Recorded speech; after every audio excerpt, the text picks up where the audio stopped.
what's up? We back, or shit, I'm back. So, let me give you an update on what's going on in my life and, well, in my PhD life. Been gone for a little bit because I had a competition at the Arnold, and then been really working on my research and actually just doing everything that I need to do to get into candidacy. So, now I am in the process of writing my proposal for candidacy.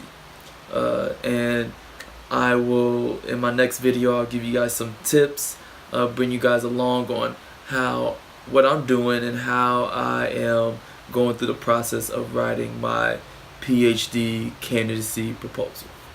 Okay. Now, what I'm here to talk about really is when I first came to Howard University, saw the chemistry department, and let's just say I was tricked. So a cousin of mine actually told me, "Hey man, you should after my situation that happened at Georgia State University, hey, you should come over to Howard.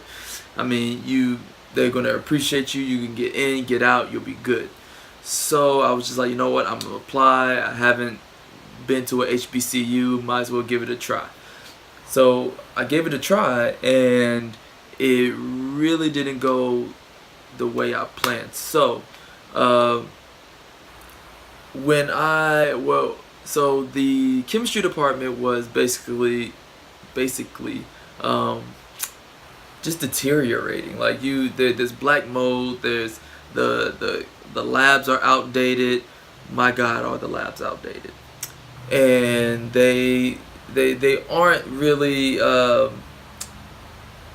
useful for just normal functions. So like especially for what I do, biological functions, because it's a brick building and there's windows. There's windows. I can't do biological experiments with windows. Just saying.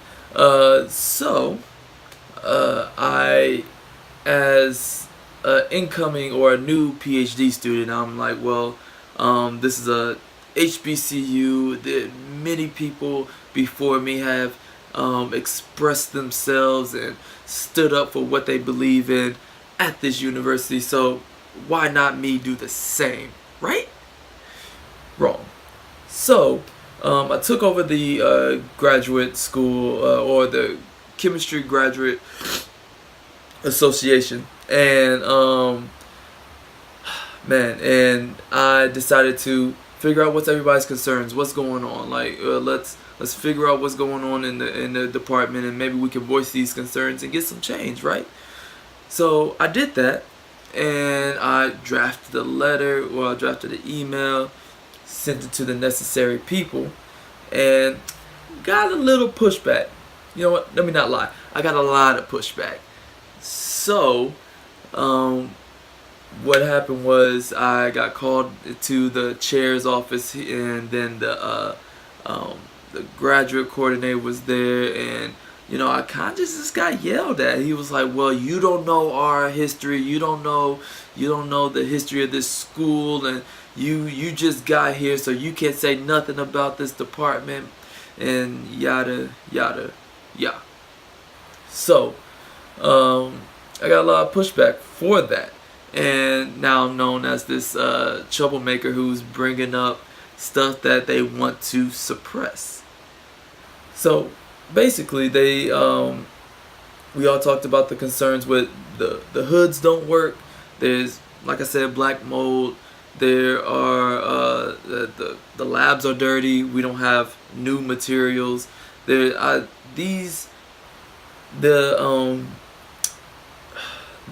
professors in the chemistry department, most of them haven't published in years, basically since they got tenure. Once they got tenure, they was just like, we good. So, and that's a problem, like especially when you're trying to have a graduate school and you're saying, oh, we got so many scientific PhD students coming in, but you're not giving them the materials they need to succeed. So after that, went to the dean of the graduate school. That didn't go over well. Well, the dean came and he was just like, "Yo, this is terrible." And actually, when he was having a meeting, the ceiling collapsed in the room next door, which, I mean, it poetic justice if I do say so myself. But really, nothing got fixed. I mean, well, one thing, we did get clean water. Finally, we got water to drink, and that's not clean anymore. That's really unfortunate. So now we are so I'm in a predicament now where people are angry with me because I'm bringing up these our conditions, and they like things the way they are, and don't bring up the skeletons in the closet. You know what I mean?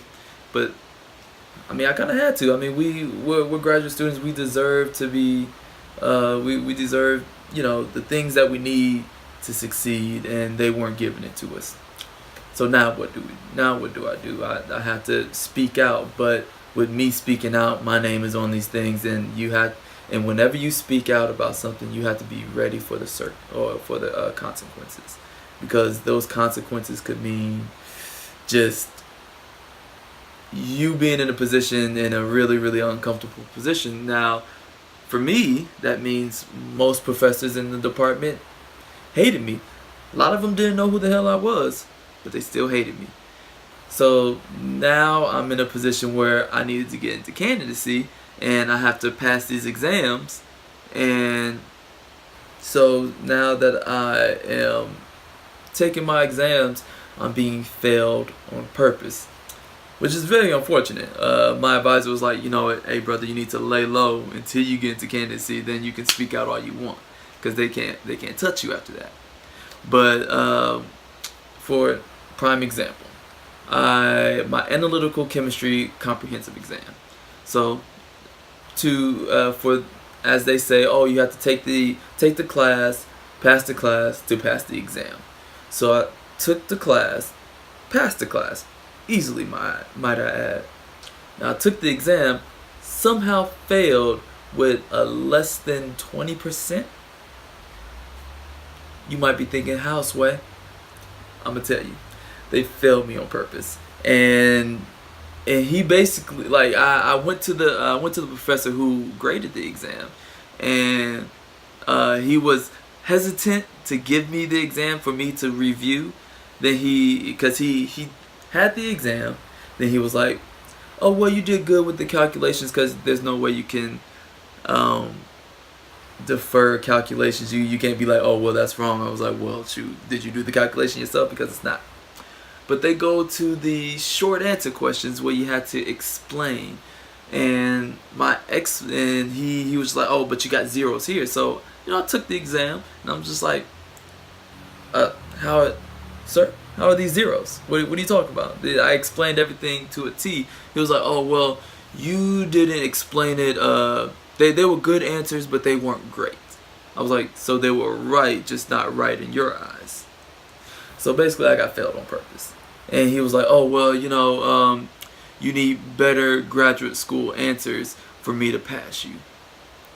So I'm like, "What does that even mean, sir?" But I was like, "You know what? All right, that's cool." So more detail. That's literally, the answers were right. He said I got the concepts down. Everything was good. More detail to prove that I know what I'm talking about. So now I had to jump through hoops to actually get into candidacy. And it has been crazy. So finally passed this thing, and I couldn't be happier. But lesson learned is like, if you want to stand up, stand out, speak out, make sure that the people that you standing out and speaking out against can't hurt your career. I know Colin Kaepernick did it, but in my case, I wasn't out. I didn't have my PhD yet. I wasn't in my career yet, so I couldn't find another career or anything like that. So they were hindering me from taking the next step into getting my PhD. and I could not let that happen. So, but don't get me wrong. Once I'm in there, oh, they gonna hear from me. But now I'm gonna lay low. But until then, but I'm gonna keep on gathering evidence, gathering data, and we're HBCU. This shouldn't be a horrible institution to do science at, especially for black people. It makes no sense, right? So, but that's just how it is, and we got to deal with it. But that's all I got for today. I'll hit you guys up with another video the next time I have something. Next time something crazy happens, like me getting failed on purpose. But hey, listen, you deal with the stuff that comes to you. This isn't this isn't the worst thing I had to deal with. So you take a licking and you keep on moving. And that's what I gotta do. So now just write this proposal and get into candidacy, and then boom, PhD. It's not gonna be that simple, but you know what I mean. Alright guys, peace.